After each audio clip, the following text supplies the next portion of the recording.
કયા કી ફેક્ટર્સ છે જે સારી લોંગ લાસ્ટિંગ રિલેશનશિપ અને એને મેરેજ સુધી લઈ જવું છે અને પછી બી રાખવું છે એમાં કામ લાગે છે? મેઇન કયા એ કી ફેક્ટર્સ છે? ફર્સ્ટ ઓફ ઓલ ટ્રાન્સપેરન્સી હોવી જોઈએ. નોટ લાઈક કે તમે એકબીજાને આમ બધું જ કહો, બટ લાઈક ઇન્ફોર્મ કરવું ઇઝ ઇમ્પોર્ટન્ટ કે હા તમે આમ એકબીજાને જાણીને રાખો કે હું આ હમણાં જઈ રહી છું, આવી રીતે કરીશ. It's like informing or transparency હોવી જોઈએ. Green flag, red flag, toxicity અને સાથે જે પિંક ફ્લેગ, વ્હાઇટ ફ્લેગ, આ બધી ટર્મ્સ જે છે તે જેન્ઝડ યુઝ કરતા હોય છે, તે એકચ્યુઅલી શેની માટે સ્ટેન્ડ કરે છે? ધીસ ઇઝ વોટ કે કોઈકને રેડ ફ્લેગ્સ બી ગમતા હોય છે, કોઈકને ગ્રીન ફ્લેગ્સ ઓફકોર્સ બધાને જ ગમે છે.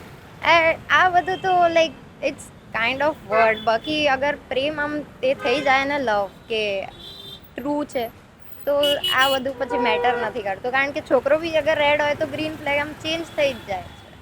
So this is what, this is just a word.